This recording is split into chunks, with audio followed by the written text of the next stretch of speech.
Trump's economy unbelievable. I'll tell you, my neighbor, right, lives next door to me. He's a Democrat, and she's African-American, single, younger than me, I would say, younger than the Fräulein, but that's, who knows, somewhere in there. So anyway, the other day she comes out, she pulls up in a brand new car, looked great, one of those big SUVs, and she got the sticker on it. She's, shining it up there. It looks great. And I'm like, wow, brand new vehicle.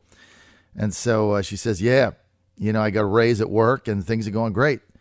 And so my wife says to her, the Fräulein says, so Thomasina, you got this brand new car and you just said you got a promotion raise at work. And boy, what about this Trump economy? What do you think?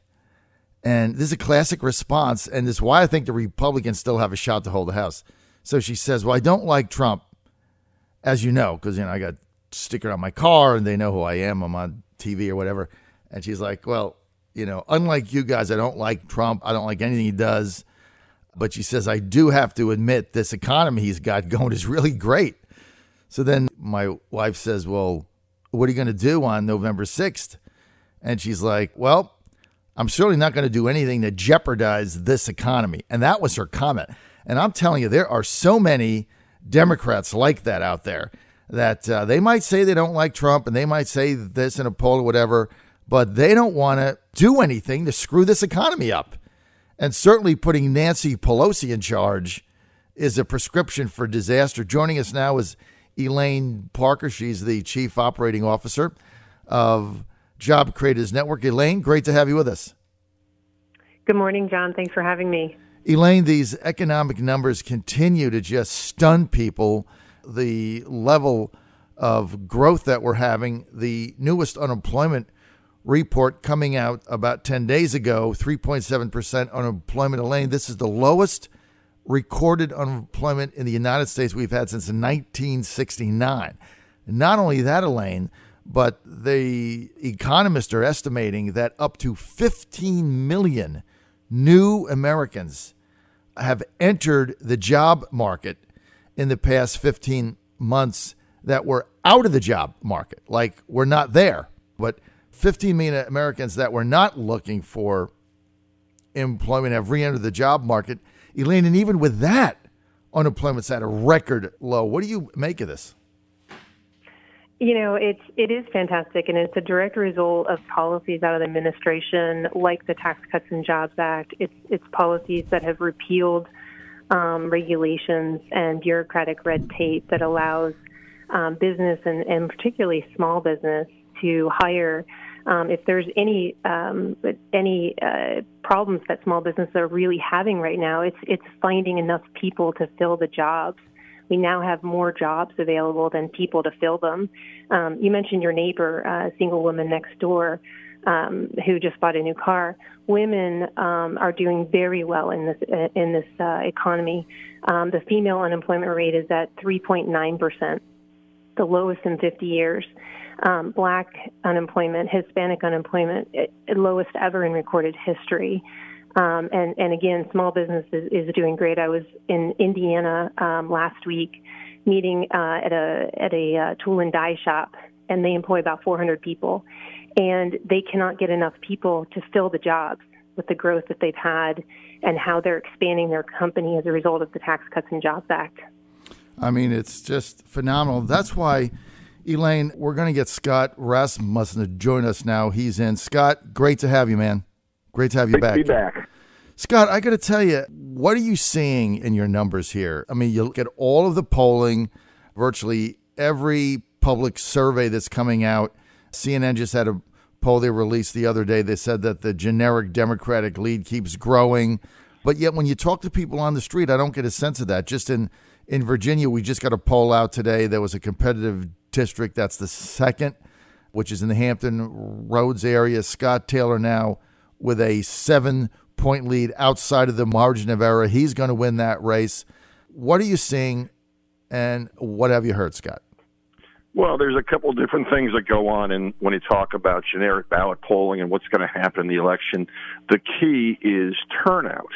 And, if I look at our numbers, I see that the range of turnout goes from about a 6 or 7 point Democratic advantage on a generic ballot, which would be consistent with pretty much a toss-up. It would mean the Democrats might gain close to 23 seats, might go a little bit over, might be a little bit under. You can also go to a wider range, which would show the Democrats going up to 40 seats. And the difference is turnout among Republicans. Democrats are fired up to vote. They have been ever since the moment Donald Trump won his election 2 years ago. Republican voters have been less enthusiastic, but there are some hints they're getting more engaged. And if they do, the battle for control of the House will be very close. Republicans probably going to pick up some seats in the Senate. So is it just turnout? Is it just Republican turnout? Is that really what's going to determine whether Nancy Pelosi is Speaker or not, Scott Rasmussen? You know, as a pollster, I'm always loath to say that there's just one thing that matters because, you know, in a close election, a whole lot of things can get involved. But yes, it is turnout. And the thing that has concerned a lot of Republican strategists is Republicans are overwhelmingly confident they're not going to lose control of the House. About 77% of Republican voters assume they're going to keep control. And there's a fear among strategists that might lead to complacency. And, you know, we're not talking about turnout, just in a generic sense. There are a number of very close races all around the country, many of them taking place in suburban, affluent neighborhoods where there has been some concern that the Republican enthusiasm might be down. And it's turnout in those areas. If those voters get to the polls, I think a good night for the Republicans would be holding the Democrats to about 15 or 20 seat gains, and it's not outside the realm of possibility, but it's still not the most likely outcome today. So the most likely outcome today, Scott Rasmussen, based on your polling, if the election were held today, based on what you've seen, and we know you're one of the most accurate pollsters ever in the history of America. So right now, you're saying that if the election was held today, likely that the Democrats would gain over the 23 seats that they need to win a majority in the House.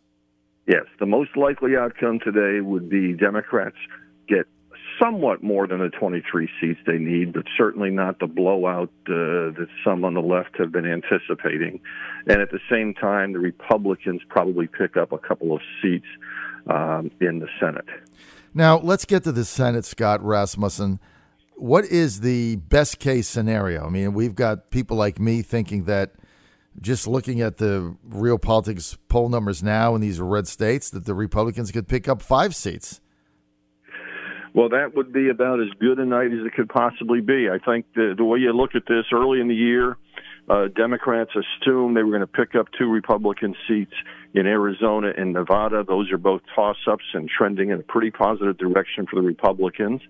There are 2 other seats that Democrats had dreams of winning, Texas and Tennessee. Those aren't going to happen. Those will be held by Republicans. So if you assume the Republicans held all of those states, they have tremendous opportunities for pickups. I believe Heidi Heitkamp in North Dakota, the Democrat there, is going to lose her bid for re-election. You've got Democrats in Missouri, Indiana, and Montana who are all at risk because those are states Donald Trump won big. It would be hard for me to imagine the Democrats keeping all 3 of those seats. It wouldn't be hard to imagine them hanging on to 1 and perhaps 2 of them. And then you've got the incredible battle in Florida, which is a toss-up right now. And, because we had that terrible hurricane, we're not getting a lot of very good data on exactly what's going on. But that's another race the Republicans could conceivably pick up. So if they were to go on a roll and pick up North Dakota, those other 3 states, Missouri, Indiana, and Montana, and then pick up Florida, that gets to 5. That would be an exceptionally good night for the Republican Party. So I think that's what's going to happen, Scott. I think if you look at Nevada and Arizona, I think McSally is going to win in Arizona. Nevada is always tough right now. I don't know if Heller hangs on, but let's say he loses. I think the Republicans are going to win Indiana, North Dakota, Florida, Missouri, and Montana. All right, tell me about the West Virginia race. Any shot for Patrick Morrisey, or is Manchin likely to get reelected there, Scott? I think Manchin is likely to get reelected, but I would certainly not rule out any possibility of an upset. I mean, it's a state that Donald Trump won by 42 points. Right. Manchin, of course, the only Democrat to vote for the confirmation of Brett Kavanaugh. And one of the things that we saw in the Kavanaugh battle is that what it served to do was remind voters how much of a team sport politics is. And almost to the point where you would say, yes, Joe Manchin voted for the candidate the Republicans want. He voted to confirm Brett Kavanaugh, but a vote for Joe Manchin is a vote for Chuck Schumer to be majority leader. Mm-hmm. And I think the more that there is concern about that, the more of a shot Morrissey has. But Manchin's clearly the favorite. And ultimately, the thing that we're leaving out of this whole discussion is we have a very strong economy. Mm-hmm. We have been talking about that in the Job Creators Network polling that we're doing. We see that strong economy, and I do think it is beginning to have a bigger impact, although Republicans have not capitalized on it as much as they should. Why? Why haven't they? Well, that's a question you'll have to ask the party and the candidates, but I think they got off to a bad start focusing on the individual benefits of tax cuts rather than how they would help the overall economy. So as you look at the economic polling numbers of independents and the swing voters, soccer moms, suburban America, women, where does this phenomenal Trump economy rank in their decision-making matrix when they show up on November 6th, Scott? Where is it? Well, the healthcare and the economy just about all over the country are the top issues. National security is important to many. And in some states like Arizona, immigration is a critical issue. So economy everywhere is one of the top two issues. But I think your framing of the question is a little bit off. And Elaine and I have talked about this a lot. The economy is great. There is not as much of an awareness. There is not a lot of voters aren't giving credit to the Trump and Republican policies, and that's creating a bit of a disconnect. Wow, it's unfortunate. And to me, every day that goes by where the Republicans are not talking about this economy and jobs and promotions and raises.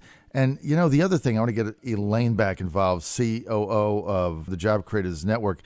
Elaine, another thing that is not readily talked about is the number of people now that are comfortable changing jobs, Elaine, which is another number that is off the CNN polling radar screen, if you will. But the number of people that were in jobs they didn't particularly want to be in or didn't like or were unhappy, but in the Obama economy, 1% growth, they were afraid to move. Now you're getting movement from one level to the other, people changing companies, feeling more comfortable that they can make that move. Can you expand on that, Elaine? Absolutely. And that's just all part of what I was talking about earlier with having more jobs available than people. We've got about 6.5 million unfilled jobs, and we only have about 6 million people out there. And it doesn't mean there's always a skills match on the jobs that are available.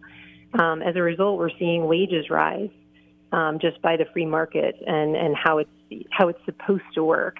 And people are feeling very comfortable in looking at other opportunities. We've got other opportunities for people who are taking their first steps and going to start their own companies. And because the Trump administration has taken steps to make health insurance more affordable for small business and sole proprietors through association health plans, people are able to take that leap that maybe in the past they weren't able to just because of the cost of health insurance. And that was the subject, actually, health insurance was actually the subject of our weekly survey last week. We found that 60% of people are unwilling to give up their doctor or their current plan for a federal plan. And but we know that people want access to health insurance. They want access to affordable insurance. And they see that the government has a role in insuring it, but not providing it. Let's get back to Scott Rasmussen. So, Scott, to what degree is that issue going to show up on November 6th? I noticed that the Democrats that come on my show now one of their major talking points are, well, Republican X, Y, or Z voted against extending pre-existing conditions when they voted to replace and repeal Obamacare. Where is that showing up, Scott, in your numbers? Well, yeah, that is a fear, and that gets to what Elaine just said. People want to make sure that everyone has access to quality health care, and to the degree that a charge like that is believed that this person is going to lead to ending coverage for those with pre-existing conditions, that's an effective ploy.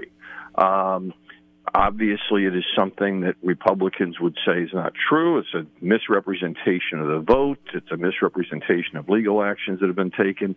So clarifying what happens there is key because, again, Americans do want everybody to have access to health insurance. They want to make sure it's affordable. They're not aware, again, of some of the activities that Elaine just mentioned, some of the policies that have made less expensive plans available, which increases access. But probably of anything on the health care issue that would be a flashpoint, a scary thought, is the notion that somebody in any condition, in any place, is going to be unable to get access to health care.